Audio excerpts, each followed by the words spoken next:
سوال لکھا ہے عربی میں. اب میں عربی میں پڑھوں کہ اردو میں؟ اردو میں. بھائی کہتے ہیں آپ نبی علیہ السلام کی برزخ والی زندگی کے بارے میں کیا کہتے ہیں کہ وہ دنیا والی زندگی ہے کہ برزخ والی ہے؟ کیونکہ کچھ لوگ ہمارے ملک میں یہ کہتے ہیں کہ نبی علیہ السلام فوت ہونے کے بعد زندہ ہیں اور آپ کی زندگی دنیا والی ہے، وہ برزخ والی زندگی نہیں مانتے. کیا یہ عقیدہ صحیح ہے کہ غلط ہے؟ تفصیل سے جواب دیں اور دلیل بھی ذکر کریں. سوال سمجھے میرے بھائی؟ نبی علیہ السلام فوت ہو چکے ہیں کہ نہیں؟ کتنی عمر تھی آپ کی؟ رک گئی ہے کہ بڑھ رہی ہے عمر؟ کیوں رک گئی ہے؟ کیونکہ فوت ہو گئے. کیونکہ بولیے جی صاحب. کیونکہ نبی علیہ السلام کی قبر ہے قبر آپ کی؟ قبر کس کی بنائی جاتی ہے؟ جو فوت ہو جائے. ایسے ہی ہے نا؟ آپ کا جنازہ ادا کیا گیا؟ بالکل ادا کیا گیا. کس نے ادا کیا؟ صحابہ. ایک مولوی صاحب کہتے ہیں اللہ نے ادا کیا. اللہ ان کو ہدایت دے، اللہ ان کو کہانیاں بیان کرنے میں ماہر ہے. نہیں میرے بھائی، قرآن و حدیث بیان کیا کریں، صحیح روایات بیان کیا کریں، یہ کہانیاں بیان کرنا چھوڑ دیں. تو بہرحال جنازہ کس نے پڑھا آپ کا؟ اور کچھ لوگ کہتے ہیں جنازہ ہوا ہی نہیں. ایک قوم کہتی ہے کہ اللہ نے پڑھا، دوسری قوم کہتی ہوا ہی نہیں، ضرورت ہی نہیں ہے. ہم کدھر جائیں جی؟ ہم قرآن و حدیث کے مطابق. امام احمد کو جانتے ہیں آپ لوگ؟ کون ہیں؟ 4 اماموں میں سے حدیث کی کتاب ہے مسند احمد، جس میں 30,000 سے زیادہ حدیثیں لکھی ہیں انہوں نے. وہاں پہ وہ حدیث لے کر آئے ہیں کہ صحابی ابو اسیم کہتے ہیں کہ جب نبی علیہ السلام فوت ہوئے، صحابہ کرام میں اختلاف پیدا ہو گیا کہ جنازہ کیسے پڑھیں. پھر یہ طے ہوا کہ آپ کے حجرے میں داخل ہوتے جاؤ گروپ کی شکل میں، ٹولیوں کی شکل میں، اور جنازہ پڑھ کے نکلتے جاؤ. تو پھر ٹولیوں کی شکل میں صحابہ کرام داخل ہوتے رہے اور جنازہ پڑھ کر باہر نکلتے رہے. یہ کنہوں نے بیان کیا ہے؟ یہ حدیث کے کون سے امام لے کر آئے ہیں؟ امام احمد اپنی کتاب میں. اور امام شافعی کو بھی آپ جانتے ہوں گے. امام شافعی نے اپنی کتاب میں یہ مسئلہ ڈسکس کیا ہے، اس مسئلے پہ گفتگو کی ہے کہ آپ کا جنازہ ایک امام کے پیچھے کیوں نہیں ہوا.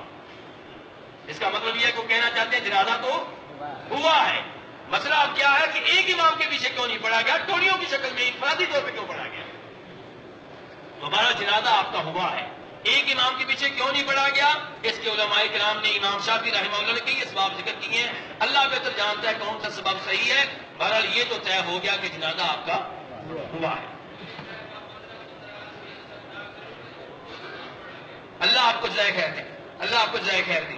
تو بہرحال میرے بھائی، یہ ائمہ کرام کیا مسئلہ ذکر کر رہے ہیں کہ ایک امام کے پیچھے جنازہ کیوں نہیں ہوا. امام شافعی کیا کہہ رہے ہیں؟ ایک امام کے پیچھے جنازہ کیوں نہیں ہوا، ایک امام کے پیچھے جنازہ کیوں نہیں ہوا، انفرادی طور پہ جنازہ کیوں پڑھا گیا. اور معلوم نہیں کہ جنازے کا انکار کرنے کی وجہ کیا ہے، یہ بھی سمجھ نہیں آتی. جنازے میں کیا ہوتا ہے؟ پہلی تکبیر کے بعد کیا پڑھتے ہیں؟ سورہ فاتحہ. دوسری تکبیر کے بعد آپ کے اوپر درود. تیسری تکبیر کے بعد آپ کے لیے دعائیں. ان میں سے کون سی چیز ہے جو آپ کو غلط نظر آتی ہے نبی اسلام کے لیے؟ کون سی ایسی چیز ہے جو آپ کے لیے غیر مناسب ہے؟ عجیب بات کرتے ہیں. تو بہرحال 3 دن لگے ہیں، بلکہ 2.5 کے قریب دن لگے ہیں آپ کا جنازہ پڑھنے میں. تو صحابہ کرام نے آپ کا جنازہ ادا کیا ہے. لیکن بھائی کا سوال کیا تھا بلا کہ یہ بتائیں کہ آپ فوت ہوئے ہیں کہ نہیں ہوئے، زندگی کون سی ہے. تو بہرحال قرآن پاک کی طرف آتے ہیں، انک میت وانہم میتون. انک میت، یہ میت کا لفظ کون بول رہا ہے؟ اللہ. اور یہ اس قرآن پاک میں موجود ہے جو آپ کے گھر میں ہے. 23واں سپارہ آخری صفحہ آپ نکال لیں اور آخری 1-2 لینے ہیں. 23ویں سپارے کی آخری 1-2 لینے. اللہ تعالیٰ کہہ رہے ہیں انک میتون. انک کا معنی کیا ہوتا ہے؟ بے شک. بولیے. بے شک.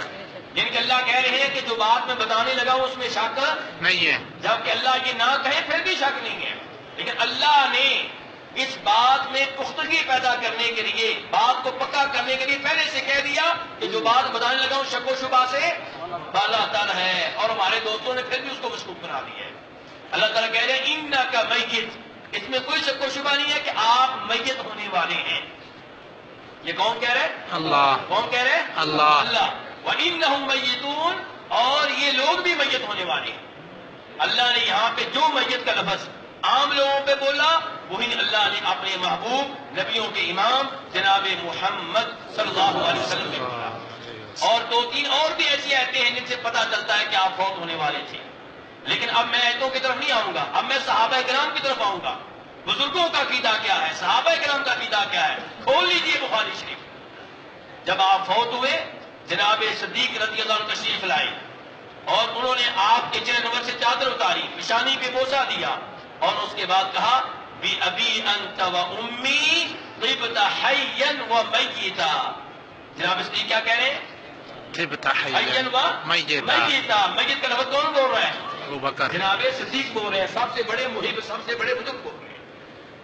مزید کہا واللہ لا یجمع اللہ علیک بین موتتین. موتتین، پھر موت کا لفظ کون بول رہے ہیں؟ جناب صدیق بول رہے ہیں. کہہ رہے ہیں میرے ماں باپ آپ پہ قربان ہوں، جب آپ زندہ تھے سب سے بہتر تھے، پاکیزہ تھے، جب فوت ہو گئے تب بھی آپ پاکیزہ ہیں. اور پھر کہا کہ اللہ آپ کو دو دفعہ موت نہیں دے گا، یعنی کہ جو موت آنا تھی ایک دفعہ آ چکی. اس کے بعد جناب صدیق آپ کے ممبر پہ سوار ہو گئے اور آپ کے ممبر پہ سوار ہو کے صحابہ کرام کے سامنے، سب کے سامنے خطبہ دیا. کیا کہا؟ من کان یعبد محمدا فإن محمدا قد مات. یہ مات کا لفظ کون بول رہے ہیں؟ ابو بکر جناب صدیق. صدیق بول رہے ہیں اور آپ کے فوت ہونے کا تذکرہ کر رہے ہیں. تو صحابہ کرام کا عقیدہ یہ ہے کہ آپ فوت ہو چکے ہیں. اور میت کا لفظ آپ جناب علی نے بھی بولا ہے. صحابہ کرام آپ کا فوت ہونے کا تذکرہ کرتے ہوئے کہتے تھے آپ فوت ہو گئے. اب رہا برزخ کا معاملہ، قبر کا معاملہ. جی ہاں، آپ کو برزخ کی زندگی حاصل ہے، جیسے شہداء کو برزخ کی زندگی حاصل ہے ایسے ہی انبیاء کرام علیہم الصلوۃ والسلام کو بھی برزخ کی زندگی حاصل ہے. لیکن کیا وہ دنیا والی زندگی ہے؟ بالکل نہیں.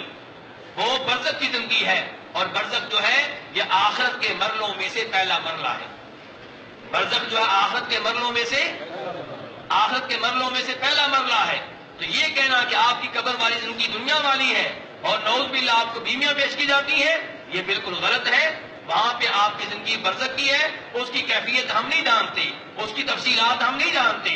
جتنا بتا دیا گیا اس پہ ہمارا ایمان ہے. لیکن ایک بات قرآن پاک نے طے کر دی ہے، کیا؟ کہ وما انت بمسمع من فی القبور، کہ جو بھی قبروں میں ہیں انہیں آپ اپنی آواز نہیں سنا سکتے. جو بھی قبروں میں ہیں، اس میں شہداء بھی آ گئے، اس میں اولیاء بھی آ گئے اور اس میں اللہ کے عظیم نبی بھی آ گئے علیہم الصلوۃ والسلام. کہ وما انت بمسمع من فی القبور، بلکہ اللہ تعالیٰ نے 26ویں سپارے میں سورہ احقاف میں جب ان کا تذکرہ کیا جن کو عام طور پہ پکارا جاتا ہے، اور عام طور پہ کن کو پکارا جاتا ہے؟ انبیاء کو، اولیاء کو، شہداء کو. اللہ نے کہا وَهُمْ عَنْ دُعَائِهِمْ غَافِلُونَ، جن کو بھی اللہ کے سوا پکارتے ہو تمہاری پکار سے غافل ہیں، بے خبر ہیں، لا علم ہیں. سورہ فاطر میں کہا کہ وَالَّذِينَ تَدْعُونَ مِن دُونِهِ مَا يَمْلِكُونَ مِن قِطْمِيرٍ إِن تَدْعُوهُمْ لَا يَسْمَعُوا دُعَاءَكُمْ. جن کو اللہ کے سوا پکارتے ہو وہ کسی بھی چیز کے مالک نہیں ہیں، اگر تم ان کو پکارو تمہاری پکار نہیں سنتے، تمہاری پکار نہیں سنتے. یہ قرآن پاک کا عقیدہ ہے، بالکل واضح ہے. اور صحیح بات یہ ہے کہ ہمارا سلام بھی آپ تک فرشتوں کے ذریعے پہنچتا ہے. اور وہ حدیث آپ نے بیان کی ہے، نسائی شریف کی حدیث ہے، ان للہ ملائکۃ سیاحین فی الارض یبلغونی من امتی السلام، کہ اللہ کے فرشتے ہیں زمین میں گھوم پھر رہے ہیں، وہ مجھے میری امت کی طرف سے سلام پہنچاتے ہیں. ایک آدمی 8 دن 40 نماز پڑھ رہا ہے.